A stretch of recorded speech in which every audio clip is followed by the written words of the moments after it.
এক মানুষ আল্লাহকে ভুলে কিভাবে? প্রতি সেকেন্ড যার হাতে যার দেওয়া নিঃশ্বাস, তাকে ভুলে কিভাবে মিয়া? মাকে ভুলা যাইতে পারে, বাবাকে ভুলা যাইতে পারে, স্ত্রীকে ভুলাতে পারে, বন্ধুকে ভুলা যাইতে পারে, রবকে ভুলে কেমন? আল্লাহকে ভুলে কি? এই জন্য আল্লাহ বলছে মা গাররাকা বিরাব্বিকাল কারীম। আমার বান্দা বলো না আমার মতো দয়ালু মেহেরবান মালিক রব থেকে কে তোমাকে ভুলায় দিল? কে তোমাকে ভুলিয়ে দিল? কি এমন কারণ হলো বান্দা যে তুমি আমাকে ভুলে গেলে? আহ আল্লাহ এজন্য ফিকির করে, কেন নামাজ পড়বে, কেন আল্লাহকে ডাকবে, একটা বার মালিকের নাম, শুধু এই ফালতু কথা, শুধু গল্প। এই কিছু বয়স্ক লোকও আছেন আপনারা, এই যে বিকালে আসরের পরে যাইয়া চা দোকানে বসে রাতের 10টা পর্যন্ত এই চা দোকানে বসে 14 গোষ্ঠীর যত বদনাম গীবত পুরা এলাকা এই বসে বসে এগুলা বদ খাসলত, আর শুধু বিড়ি খাবে, একবার খায় বন, একবার চা, একবার বুট, একবার পেঁয়াজু, একবার আলুর চপ, আর এই ফালতু গল্প গল্প গল্প। কি বলেন এগুলো? আল্লাহ তাআলা এমন সুন্দর হায়াত দিছেন এই ফাজলামি করার জন্য, এই চা দোকানে শেষ করে দেওয়ার জন্য। বলে কি পরিমাণ বয়স্ক লোক চা দোকানে বসে থাকে? বলেন বলেন ইনসাফ করে বলেন, কি কামটা কি কাম? আপনি তাসবিহ পড়েন, আপনি সুবহানাল্লাহ পড়েন বসে বসে। একবার সুবহানাল্লাহ পড়লে উহুদ পাহাড়ের চাইতে ভারী নাকি? খোদার কসম, নবী বলছে আযমু মিন উহুদ, উহুদ পাহাড়ের চাইতে উঁচা। একবার উহুদ পাহাড় মদিনা 8.5 কিলোমিটার লম্বা, 8.5 কিলো লম্বা উহুদ। কতটা উঁচা যে মসজিদে নববীর সীমানার থেকে দাঁড়াইলে এখান থেকে প্রায় 7-8 কিলো দূরে উহুদ পাহাড়, কিন্তু স্পষ্ট কি কতটা উঁচা, এত পরিষ্কার দেখা যায় পাহাড়টা, এত ভারী উহুদ পাহাড়। নবী সাল্লাল্লাহু আলাইহি সাল্লাম বলছে একবার আলহামদুলিল্লাহ পড়লে, একবার আল্লাহু আকবার পড়লে উহুদ পাহাড়ের চাইতে ভারী নেকি। 100 বার কেউ সুবহানাল্লাহ পড়লে নবীজি সাল্লাল্লাহু আলাইহি সাল্লাম বলছে 100 গোলাম আজাদ করার সওয়াব। 100 বার আলহামদুলিল্লাহ পড়লে নবীজি বলছেন 100টা ঘোড়া আল্লাহর রাস্তায় দান করার সওয়াব। 100 বার আল্লাহু আকবার পড়লে নবী সাল্লাল্লাহু আলাইহি সাল্লাম বলছেন 100 উট হজ্জের সময় মক্কার সীমানার মধ্যে কুরবানি করিলে যে সওয়াব, সেই সওয়াব। 100 বার লা ইলাহা ইল্লাল্লাহ পড়লে আসমান ও জমিনের ফাঁকা জায়গা নেকিতে পূর্ণ হয়েছে। বিশুদ্ধ হাদিস। বলে সুবহানাল্লাহ, বলে আলহামদুলিল্লাহ, আল্লাহু আকবার, লা ইলাহা ইল্লাল্লাহ, আস্তাগফিরুল্লাহ, আস্তাগফিরুল্লাহ, আস্তাগফিরুল্লাহ, সাল্লাল্লাহু আলাইহি ওয়াসাল্লাম, সাল্লাল্লাহু আলাইহি ওয়াসাল্লাম। এই 6 তাসবিহ পড়ব। আমরা বললাম বুজুর্গরা বলে এই 6টা তাসবিহ সুবহানাল্লাহ, আলহামদুলিল্লাহ, আল্লাহু আকবার, লা ইলাহা ইল্লাল্লাহ, আস্তাগফিরুল্লাহ, সাল্লাল্লাহু আলাইহি ওয়াসাল্লাম। হইল নি 6টা? 6টা হইছে নি? এর মধ্যে 4টা আল্লাহ তাআলার তাসবিহ, একটা আমার নিজের জন্য গুনাহ মাফ চাইলাম, একটা রাসূলুল্লাহ সাল্লাল্লাহু আলাইহি ওয়াসাল্লামের উপর দুরূদ শরীফ পড়লাম। বাহ, কেমন সুন্দর হয়ে গেল বলে। দুরূদ শরীফ পড়া দরকার নেই, তো এই যে পড়লাম। গুনাহ মাফ চাওয়া দরকার নেই, তো চাইলাম। আল্লাহরে ডাকা উচিত নেই, তো ডাকলাম। কেমন সহজ হয়ে গেল না? সুবহানাল্লাহ, আলহামদুলিল্লাহ, আল্লাহু আকবার, লা ইলাহা ইল্লাল্লাহ, আস্তাগফিরুল্লাহ, সাল্লাল্লাহু আলাইহি ওয়াসাল্লাম। এবার আপনারা আমি চুপ থাকুন একটা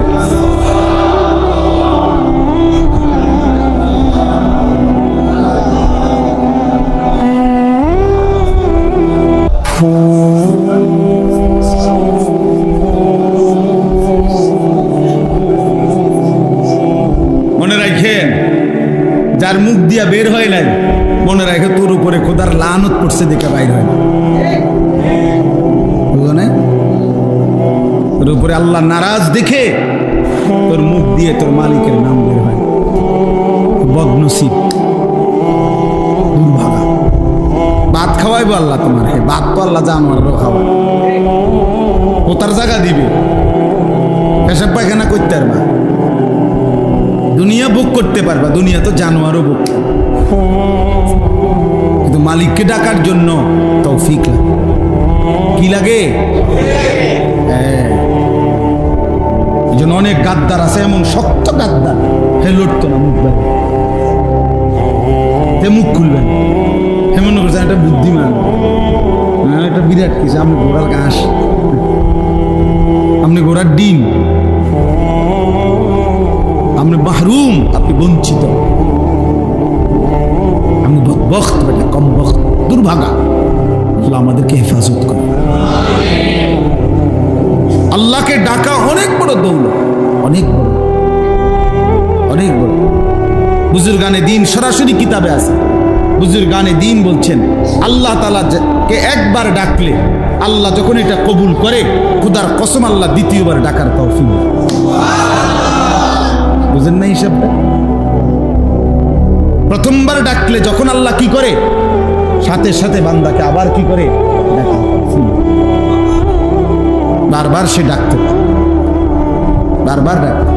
এই জন্য এক নামাজ পড়ার পরে নিয়ম হলো, আরেক নামাজ পড়ার যখন আগ্রহ জাগে, তো বোঝা যায় পিছনের নামাজ আল্লাহ কবুল করছে, যেন পরের নামাজের জন্য আল্লাহ তাআলা চাহিদা, মনের আগ্রহ তৈরি করে দিচ্ছে। এই জন্য সকালের নাস্তা যখন কারো হজম হয়, তারই দুপুরের খানার চাহিদা হয়। দুপুরের খানা যখন হজম হয়, তারই রাত্রের খানার চাহিদা হয়। তাহলে বোঝা গেল রাত্রে খানার চাহিদা হয়েছে, পেটের ভোক লাগছে, মানে দুপুরের খানা হজম হয়েছে। ঠিক জোহরের নামাজ পড়তে মন চাইছে, তো এই যা প্রমাণ করে তার ফজর আল্লাহ কবুল করছে। আল্লাহ আমাদেরকে তৌফিক দান। বাকিগুলো আর ব্যাখ্যা না, শুধু তর্জমা বলি। 2 নাম্বার হলো ওয়া ইকামিস সালাহ, 5 ওয়াক্ত নামাজ। 5 ওয়াক্ত আল্লাহ বলছে তারাই কেবল মানুষ, যাবতীয় ব্যস্ততা যাদেরকে 5 ওয়াক্ত নামাজ ভুলায় না। এই জন্য যে নামাজ পড়ে না সে কোনো মানুষ, বেনামাজি কোনো মানুষের আইটেমে পড়ে না। ওই চতুষ্পদ জন্তুদের একটা প্রকার। চতুষ্পদ জন্তু নিচি দিয়া 4 ঠ্যাং, আর ওর 2 হাত আর 2 পা মিল্লা 4 ঠ্যাং। এই জন্য আল্লাহ তাআলা বলছে মানুষ কেবল সে আল্লাহর জিকির যে ভুলে না, ওয়া ইকামিস সালাহ, 5 ওয়াক্ত নামাজ যে ভুলে না। 3 নাম্বার ওয়া ইতাইজ যাকাত, প্রত্যেক বছর হিসাব করে যাকাত আদায় করতে যে ভুলে না। এক নিঃশ্বাসে একবার, এটাই সুন্নাত, এটাই রাসূলুল্লাহ সাল্লাল্লাহু আলাইহি সাল্লামের তরিকা। আমরা যেটা পড়ি এটা সুন্নাতের খেলাফ, নিয়মের খেলাফ। এক নিঃশ্বাসে পড়ে ফেলে 8-10 বার সুবহানাল্লাহ, সুবহানাল্লাহ, সুবহানাল্লাহ, সুবহানাল্লাহ, সুবহানাল্লাহ, সুবহানাল্লাহ। এটা কি? এখানে 2 নম্বর কথা হলো শুদ্ধ পড়তে হবে। বা এটা কলকলার হরফ, বা এটা কলকলা করতে হবে। হা এটা হলকের মধ্যখান থেকে উচ্চারিত হইতে হবে। সুবহানাল্লাহ করলে হা তো উচ্চারণ হয় না, এটা তো অশুদ্ধ। তো ইহ জীবনও এটা তাসবিহ হবে না। হা পুরা হা উচ্চারণ আপনি পারবেন, আপনার 14 গোষ্ঠী পারবেন, পারতেন না কেন? আপনি ভাত খাইতেন পারেন, চাল খাইতেন পারেন, দুনিয়া সব করতেন পারেন, পারবেন না কেন? 100বার পারেন। এমন কোনো হুকুম বান্দার উপরে আল্লাহ দেয় নাই যেটা বান্দা পারবে না। না পারলে এই হুকুম দিল কেন? বুঝেন নাই কথা? যদি বলেন আমার এটা পারবো না, আমি এটা পারি না, তাহলে তো বোঝা গেল আল্লাহ আমার উপরে এমন হুকুম দিছেন যে হুকুম পালন করার সামর্থ্য আমার উপরে নাই। তাহলে এটা তো জুলুম। তা আল্লাহ তাআলা কি জুলুম করতে পারে? তো তাইলে আপনি এটা কেমনে বললেন যে আপনি পারেন না? আপনি শিখেন না, আপনি মস্ক করেন। কেউ 1বার পড়লে পারবে, কেউ 100বার পড়লে পারবে, কিন্তু পারতেই হবে, পারবে। এই জন্য এটা খেয়াল করা। হা পুরো স্পষ্ট বিশুদ্ধ উচ্চারণ হইতে হবে। শেষে আল্লাহ, শেষে একটা গোল হা আছে, ছোট হা। আল্লাহ মানে আল্লাহু। তো হুটারে শ্বাস ফেলাইলে হলো আল্লাহ। তো আপনি যদি শ্বাসে না ফেলান তাহলে তো হু কইতে হবে। তা আপনি তো নিঃশ্বাস ফেলান না। সুবহানাল্লাহি যদি নিঃশ্বাস না ফেলেন তাহলে এভাবে পড়তে হবে, সুবহানাল্লাহি সুবহানাল্লাহি সুবহানাল্লাহি, এমনি কইতে হবে। তা আপনি যেহেতু সাকিন করেন, তার মানেই হলো সাকিন করে শেষের অক্ষরে যখন নিঃশ্বাস ফেলে। বুঝছেন না? যেমন কোরআন শরীফ আছে আলহামদুলিল্লাহি রাব্বিল আলামিন। এই যে আলামিন, এটা শব্দটা নুনের মধ্যে জবর, তাহলে মূলত হবে আলহামদুলিল্লাহি রাব্বিল আলামিনা। কিন্তু আপনি মিনা কেন করেন না? এই জন্য যে আপনি নিঃশ্বাস ফেলাইছেন, মানে এনে আপনি শ্বাস ফেলছেন, এই জন্য এখন শেষের অক্ষরটার মধ্যে কি বানাইলেন? সাকিন। তাহলে এখানেও তো আপনি নিঃশ্বাস ফেলতে হবে, সুবহানাল্লাহ।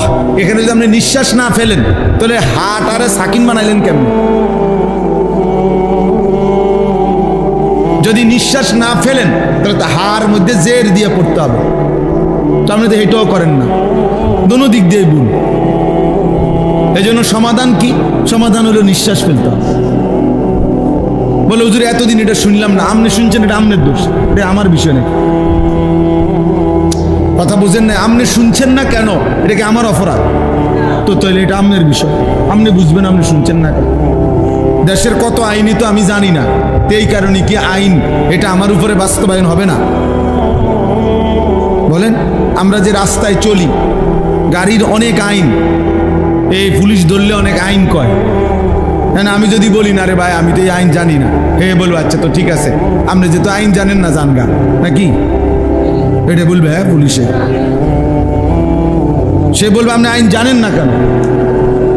আপনার না জানাটা এটা আপনার অপরাধ, আমি না জানা আমার অপরাধ।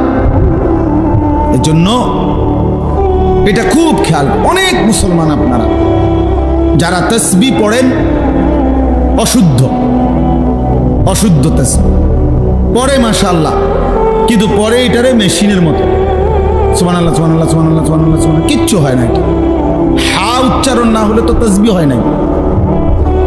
শেষের গোল হাটা সাকিন করতে হবে এবং প্রত্যেকবারই নিঃশ্বাস ফেলতে হবে। যদি বলেন সময় বেশি লাগে, এমনি পড়লে হুজুর সময় লাগবে অনেক, সময় আপনার আব্বার নেই, তাহলে অসুবিধা কি? কার সময়? তো আল্লাহর সময় আল্লাহর জন্য ব্যয় হইলে আপনার সমস্যা কি? সময় যদি আপনার বাপের সম্পত্তি হইতো তাইলে না আপনি আটকায় রাখতেন। সময় আমার, বলেন আমাদের হায়াত আমার, সময় আমার। তো যার দেওয়া সময় তার জন্য বেশি ব্যয় হবে, অসুবিধা কোথায়? তাইলে আল্লাহ যা আপনারা আমার সময় হায়াত দিছেন এটাই তো শুকর। তিনি যদি 50 ওয়াক্ত নামাজের বিধান রাখতেন কি করতেন বলেন? আল্লাহ তাআলা এই বিধান দিছিল কিনা? হ্যাঁ, তো তাহলে সেটা থাকলে এখন কাজ করতেন কখন বলেন? কিভাবে কাজ করতেন? তত সারাদিন মসজিদেই থাকতে হইতো। এই জন্য সময় বেশি লাগে, এটা কোনো কারণ না। আমি পারি না, এটাও কোনো কারণ না। আমি আগে শুনি নাই, এটাও কোনো কারণ না। এখন শুনছেন, এখন ঠিক করবেন। যেদিন শুনছেন এদিন শুধরাইলো আর তওবা করলে যে আল্লাহ আমার ভুল হয়ে গেছে, আমি বুঝি নাই, আপনি আমারে মাফ করে দেন, এখন থেকে ঠিক করব, তো আল্লাহ বলবেন যা ঠিক আছে বান্দা, পিছনেরটা মাফ করে দিন।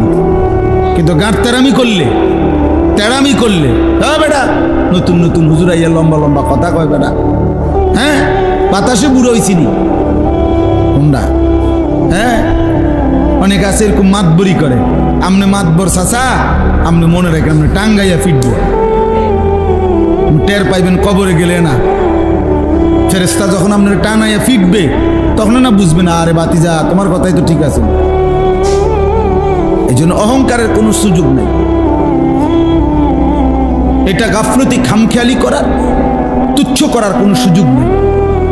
দিন সহি শুদ্ধ হিসেবে আমল করা জরুরি, বাধ্যতামূলক, এটা জরুরি। প্রত্যেক আমল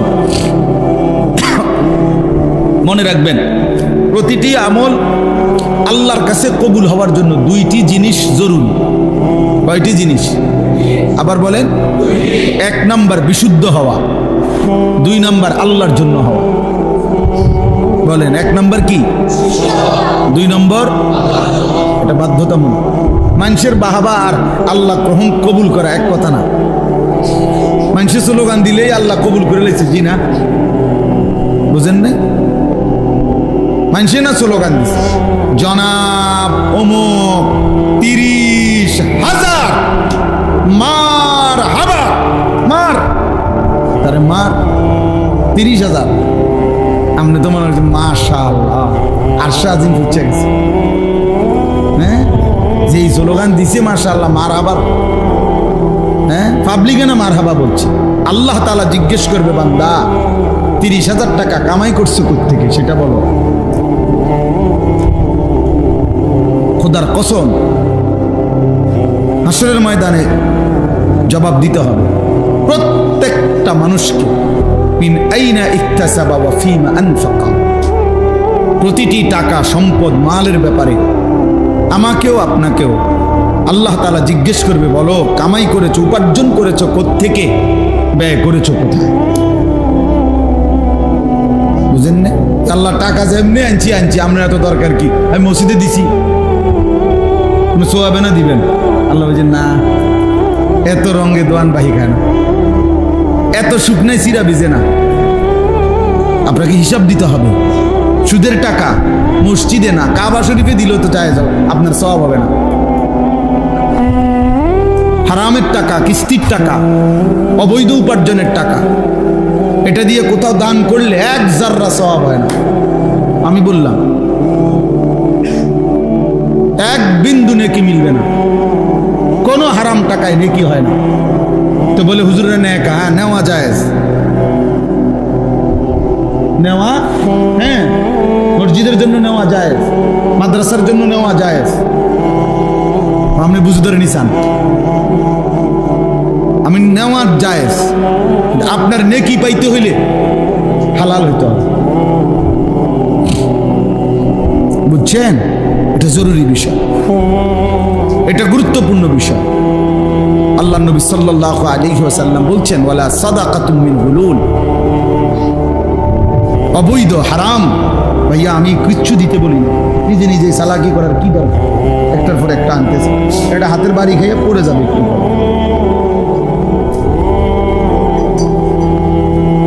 ধোঁকা ছাড়া, প্রতারণা করে, ধোঁকা দিয়ে কোনো উপার্জন, ওইরকম সাদাকা আল্লাহ কবুল করবে। হাদিসে তিরমিজি শরীফের প্রথম হাদিস, 1 নম্বর হাদিস, লা তুকবালু সালাতুন বিগাইরি তুহুর। পবিত্রতা অর্জন ব্যতীত কোনো নামাজ কবুল হয় না। ওয়ালা সাদাকাতুন মিন গুলুল। ধোঁকা, প্রতারণার মাধ্যমে অর্জিত কোনো সম্পদের সাদাকা, দান কবুল হয় না। আল্লাহ নবী সাল্লাল্লাহু আলাইহি ওয়াসাল্লাম নবীজি বলছে 10 টাকা দিয়ে 10 দিরহাম দিয়ে যদি কেউ কিছু কিনে আর তার মধ্যে যদি 1 দিরহামও হারাম থাকে, হারাম, মানিশতারা শাইআন বিআশরাতি দারাহিম ওয়া ফীহি দিরহামুন মিন হারাম, 1 টাকা হারাম। আল্লাহ নবী বলেন ওই জিনিসটা যতক্ষণ পর্যন্ত তার কাছে থাকবে ততক্ষণ পর্যন্ত তার কোনো ফরজ কিংবা নফল কোনো ইবাদত কবুল হবে না। আখিরাত আর দুনিয়া এক কথা না, ভাত মাছ আর জান্নাত এক কথা না।